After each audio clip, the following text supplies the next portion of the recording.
Duterte. Totoo po yan. At Pilipino na pong, mga Dabawenyo na pong humusga kung mas tahimik ang buhay natin dito sa Davao. Siya po nag-restore ng peace and order dito 1988 pa. Tayo, nag-alisan nga yung iba noon dito sa Davao. Bumalik lang nung naging mayor si Mayor Duterte. At pinatuloy po yan ng kanyang anak na si VP Inday Sara at ngayon naman po si Mayor Baste Duterte. Palakpakan rin po natin si Mayor Baste Duterte, Sara Duterte. A'udhu billahi minasyaitanir rajim. Bismillahirrahmanirrahim. Alhamdulillah rabbil alamin. Bismillahi wassalatu wassalamu ala rasulillahi. Asyhadu an la ilaha illallah wahdahu la syarika lah. Lahul mulku wa lahul hamdu yuhyi wa yumiitu wa huwa ala kulli syai'in qadir.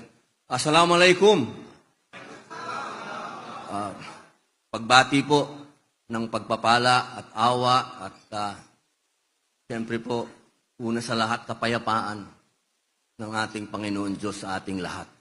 Isa pong hindi kapani-paniwalang araw itong nangyayari sa harapan ko sapagkat kapag nandito po ako sa Davao, iba ang ambience. Ang nakikita mo lagi, pag-asa, pagbabago na nangyari.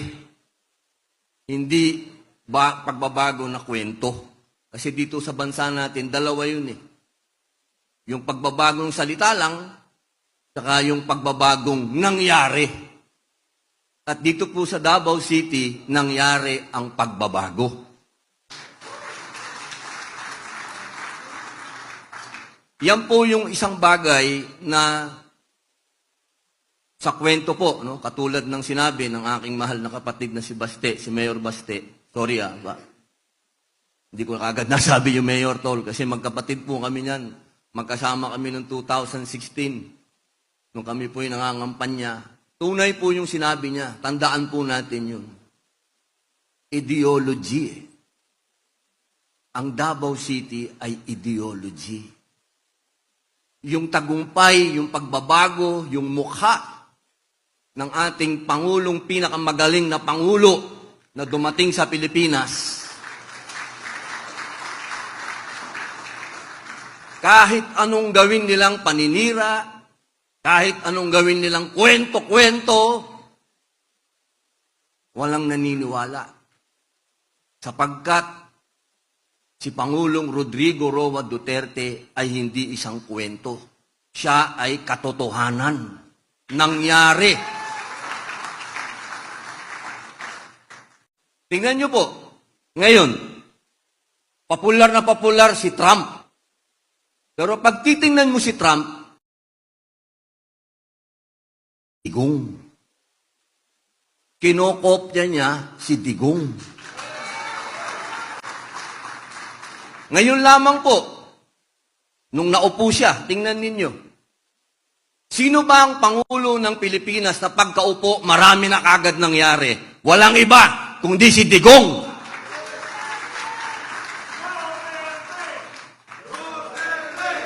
Duterte! Duterte! Ang sarap isigaw. Bakit masarap isigaw? Kasi may nangyaring maganda sa Pilipinas.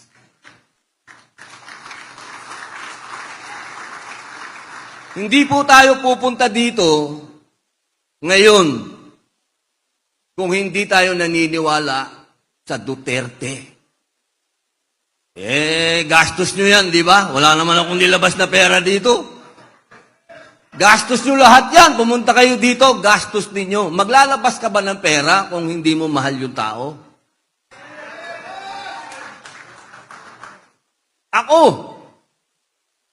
hindi ako lalayo sa batang asawa ko kung hindi dahil kay Mayor. Doon na lang ako sa bahay, ayos na ako doon. Pero, tuwing may pagkakataon na makakapunta ako ng Davao, kumakaripas ako, tumatakbo ako papunta dito. Dahil isang bagay yung na nagpapalakas sa espiritu ko. Ano ba yung espiritu nyo? Iba-iba religion natin. May Muslim, Katoliko, May iglesia tayong kasama, meron po tayo kay Apollo Kibuloy, kay Pastor. Alam nyo, matagal ko na pong gustong dumalaw kay Pastor. Hindi ko alam bakit hindi kami magtagpo. Alam nyo, isang bagay po yan na kanina may nagsabi sa atin, yung speech ni Attorney Hilong. Napakaganda nung, now we're weaponized daw. Totoo po yan. Alam nyo po ba sa Amerika ngayon, meron pong crackdown.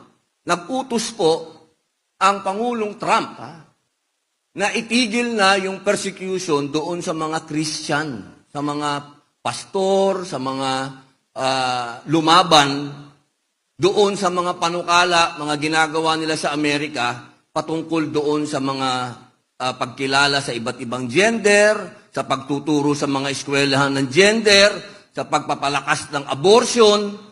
Nagkaroon po yan at ngayon nagkakaroon ng investigasyon sa Amerika. Ibig pong sabihin, hindi lamang po sa Pilipinas nangyari yung pangiipit kay Pastor Kibuloy. Naikwento ko po yan sa inyo dahil tandaan po ninyo, si Pastor Kibuloy ang nanatiling loyal at kailanman hindi bumaliktad kay Pangulong Rodrigo Roa Duterte. Yun po lang, wag lang natin kalimutan yun. Sapat na po yun. Tumayo si Pastor para sa pinakamamahal nating Pangulo. Wala pong sigurong makakatumbas ng tapang na yun kung hindi si Pastor Kibuloy. Ngayon, dapat magpapakilala lang ako kay Mayor. Ang sarap pala dito sa entablado.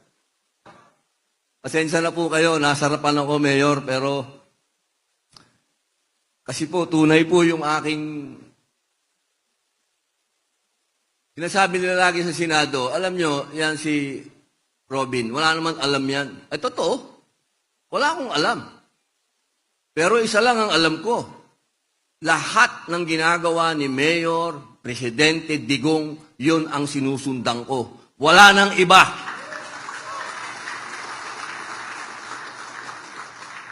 Sabi nga nila, alam nyo, sabi ni Pangulong Trump, nung kanyang proclamation, inauguration, sabi niya, it's a revolution of common sense. Alam nyo, i-rewind ninyo kung sinong unang-unang nagsabi niyan. Walang iba, kundi si Pangulong Digong. Common sense! Hindi nyo na kailangan ng matatalino. Ang common sense lang. Alam lang natin ang tama at ang mali. Yun lang. Sundan lang natin yung disiplina Duterte. Wala nang iba. Wala. Ano ba ang minahal ng taong bayan kay Digong? Ano ba? Yung disiplina. Sumunod ang Pilipino. Pati kriminal na katulad ko, sumunod. Natakot. Kasi kung ano yung sinasabi ni Digong, nangyayari. Ginagawa niya, hindi bolero. At yan po yung mga senador na ito. Bigyan na lang po niyo ako ng ilang minuto para maipakilala lang. Sandali na lang po ito.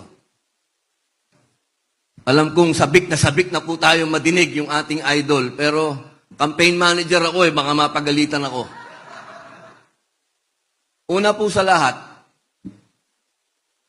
sa amin po sa Senado, wala po akong masasabing pangit sa mga kasama ko. Lahat po yan. Matatalino, magagaling, mataas ang pinag-aralan, veterano, lahat na po. Nasa kanila lahat. Pero, wala yung ideology ni Duterte. Wala sa kanila.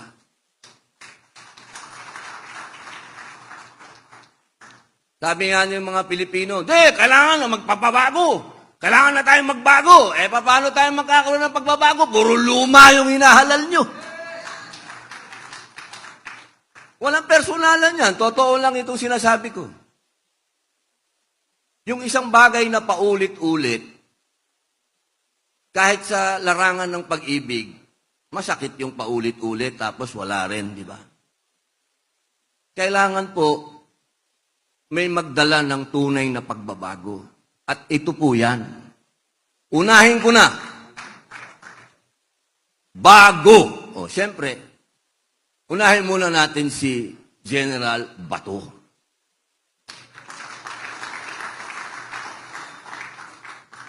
Alam niyo si General Bato, ito ho yung, pasensya na ho kayo pero sa mga kapatid kong sister, takpan niyo muna po yung tenga ninyo.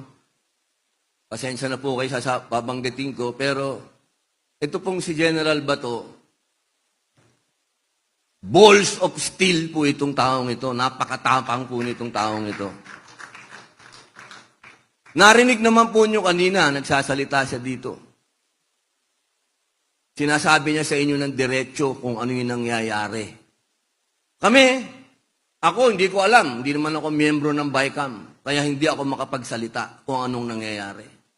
Pero nandito kanina, si Senator Bato, diretsyong sinasabi sa inyo at ikinukwento sa inyo na detalyado kung ano ang nangyari sa BICAM. Kaya siguro, isang patunay po yon na si Senator Bato ay hindi pipi. Si Senator Bato ay nagsasalita at ipinagtatanggol kung ano ang sinasabi ng ating mahal na digong.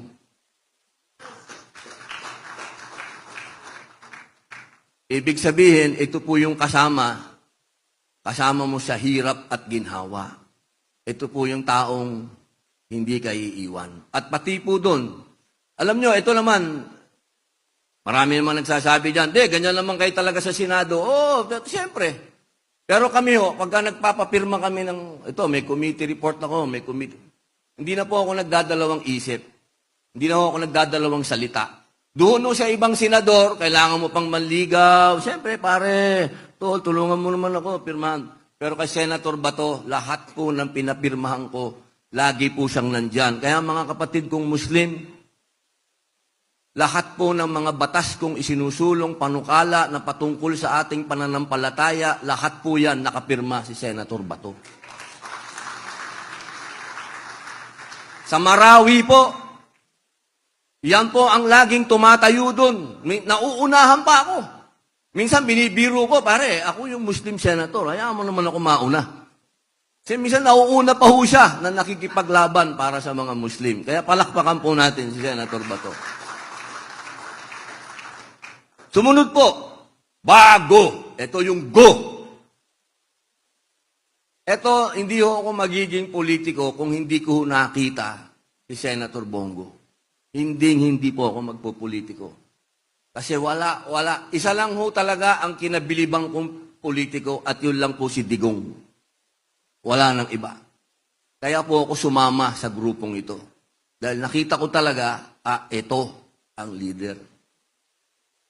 Pero nung nakita ko po si Senator Go, doon ko po nakita na pwede palang ibaba ng isang senador ang gobyerno sa tao. Pwede palang ilapit ng isang senador ang gobyerno sa tao. Alam nyo, magmula nung nanalo si Digong, hanggang ng 2019 na nagdesisyon siyang tumakbo, umiikot na po kami kasama si Kuya Ipe. Wala pa po siyang ambisyon na tumakbo, umiikot na si Senator Go. At hindi pa po siya senator nun. Tumutulong na po sa mga tao. Iba ho ang kanyang, palagay ko, sabi ko nga eto si Senator Bongo, pag nakita to ng ibang senator, gagayahin to. Totoo po. Kaya po ipinanganak yung napakadaming mga ano-anong pangalan ng mga pagkakawang gawa. Lahat po yan. Makikita nyo, ang lahat ng senador ngayon, pumupunta na sa sunog, pumupunta na kung saan-saan. Lahat po yan. Bongo.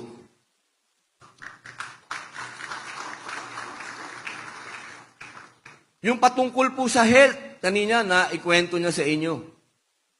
Yan po yung tao na hindi nyo mababasa kasi wala naman kaming media Wala naman, hindi atin ng media. So may mga hindi po na ilalathala. Pero tunay na pinaglaban po ni Senator Go ang health services dito sa ating bayan. Yan po talaga. Kung meron pong isang senador na talagang mahal ang Pilipino, Mahal ang mahihirap. Wala pong iba, kundi si Senator Bongo. Marami pa po ako ikukwento, pero ako'y sabik na pong madinig yung idol ko. Kaya bibilisan ko na po. Sumunod po, si Jimmy Bondok. Si Jimmy Bondok, hindi lang po artista yan, hindi lang singer yan. Abogado po yan. Ibig pong sabihin, katulad ko po yan na naniniwala sa Duterte ideology. Dahil hindi naman po kaagad naging abogado yan eh. Nagsilbi muna. At nung nakita niya kung papaano maging isang Duterte, pumasok na po sa kanyang kaluluwa at naging abogado na ngayon. Kaya, mga kababayan, mga mahal ko sa PDP, isulong natin itong taong ito. Dahil pinagkatiwalaan nito. Pinagkatiwalaan nito ng ating mahal na si Digong.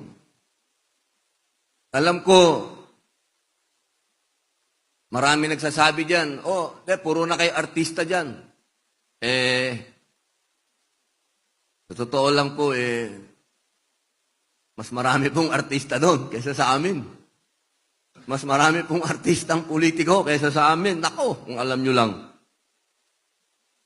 Ito po, itong susunod ko, ito po yung kapatid ko, ito po yung kuya ko, ito yung nagbigay sa akin ng break sa pelikulang Pilipino. Kasi po nung araw, lagi din lang po akong kontrabida.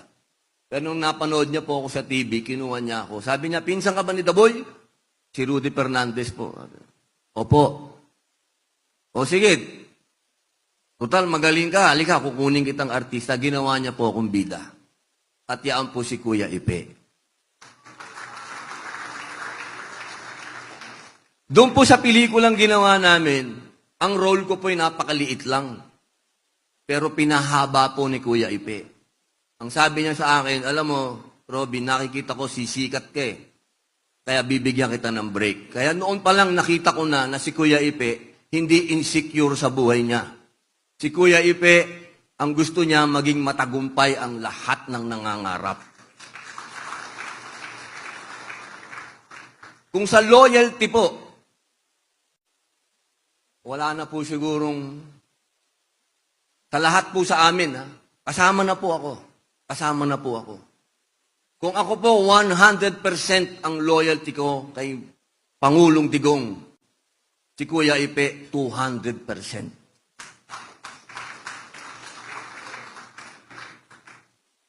Sabi niya, nung nag-uumpisa na po itong mga kaguluhan, pinuntahan ako sa opisina niyan. Mag-usap tayo. Opo, Kuya Ipe. Kuya ko pa rin po yan. Kahit anong mangyari, pag gano'n ang usapan, kuya ko yan. Kuya, ano po yan?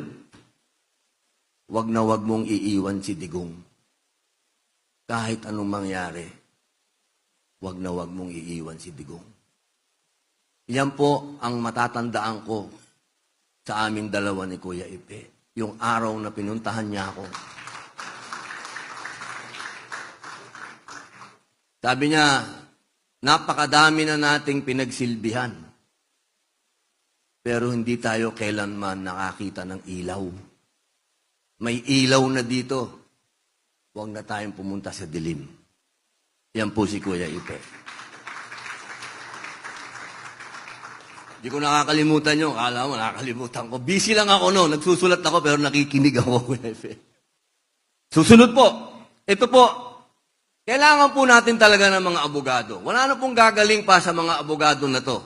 Ito po, lalong-lalo na po, siyempre, kay Attorney Raul Lambino. Matagal na po itong nagsilbi sa bayan. At tandaan po natin, lahat na nagsilbi kay Pangulong Digong, wala na pong dapat introduction pa. Basta sinabi ni Digong, nagtrabaho sa kanya, pinagkatiwalaan niya, nandyan, ay iboto na po natin dahil siguradong pagbabago ang dala. Sabi ko na, lahat, ito. Nakita niyo naman po siguro sa Congress kung paano tumayo si Attorney Marcoleta. Nakita naman po nating lahat kung gaano rin ka-balls of steel itong mamang ito. Kung meron po tayong Senator Bato de la Rosa sa Senado, meron po tayong Dante Marcoleta sa Kongreso. Kaya mga mahal kong kababayan, kapag ito hindi pa nanalo, hindi ko na alam kung ano pa ang sasabihin ko sa mga kababayan kong Pilipino. Ako sigurado, ako boboto nyo siya eh. Pero doon sa mga ibang kababayan natin, siguro po baka mga isang buwan akong magpapakalayo-layo pag natalo si Marcoleta. Diyos ko, pambihira naman. Ano pa ang gusto natin? Itong taong ito, tumatayo, laban sa mataas na kuryente, lahat ipinaglaban itong taong ito. Ewan ko na lang po. Dapat. Inshallah, brother. Inshallah. Ang huli po ay si Attorney J.B. Hinlo. Ito, ano ko to eh, textmate. Lagi akong sinesermonan din ito sa ito. Kailangan ito, gawin natin. Kailangan ito, gawin natin. Alam niyo po, hinahangaan ko po yung mga taong, alam niyo yung, ang kanilang puso'y revolusyonaryo. Ito po si Attorney, revolusyonaryo ito. Kaya, suportahan po natin. Ang kanyang mga idea ay out of the box.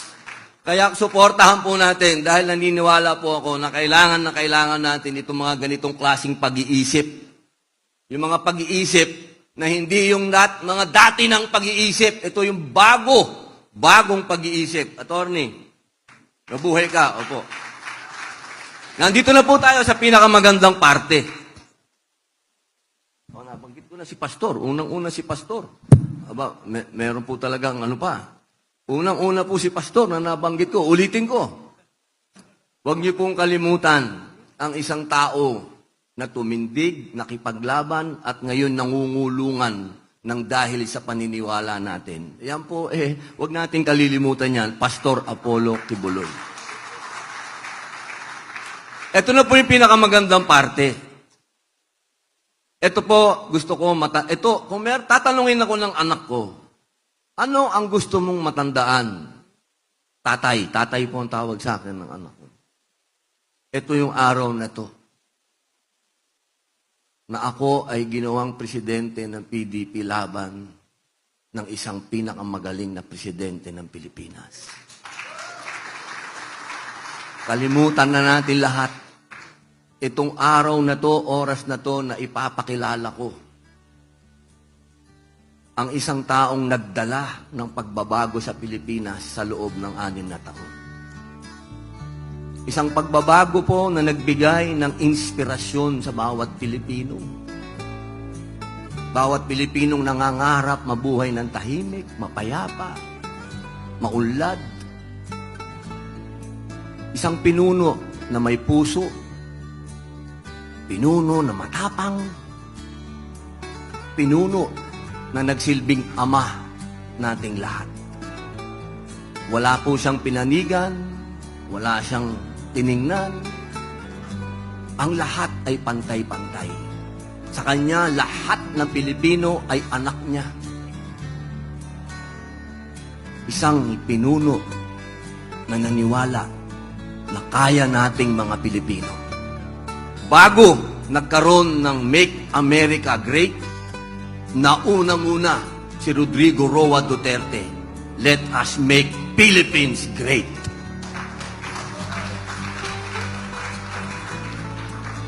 Kailanman hindi magmamaliw ang kanyang pag-ibig sa bayan. Kahit na dala ng edad, siya'y nahihirapan, pero hindi siya kailanman napawian ng pagmamahal sa bayan at sa mga Pilipino. At palagi ang titindig, makikipaglaban para sa atin. Mga mahal kong kababayan, palakpakan po natin ang pinakamagaling na presidente ng Pilipinas, Pangulong Rodrigo Roa Duterte.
Roa Duterte.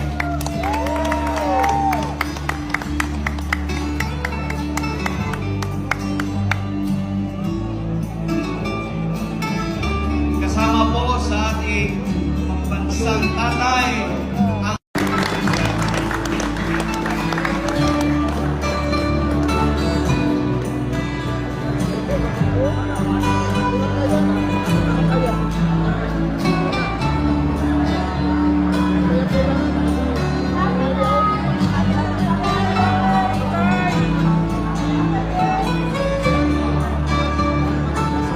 may we request everybody, please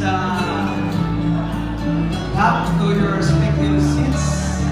Balik po tayo. Anyway, mamaya, we have the photo opportunity with Mayor Pastel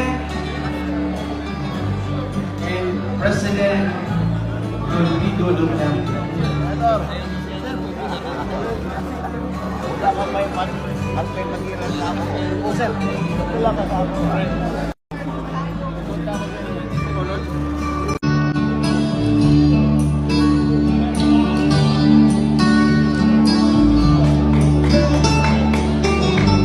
Mga kababayan, ang pambansang ama, pambansang tatay, Bisaya, pambansang amahan, President Rodrigo Roa Duterte.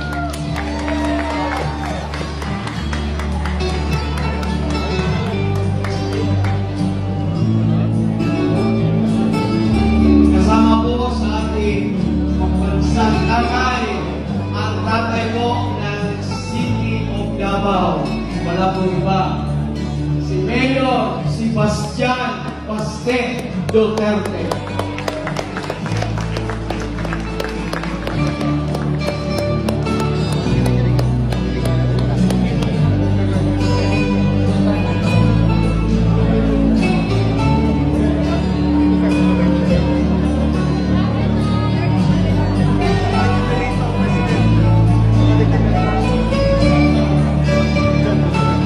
May we request everybody, please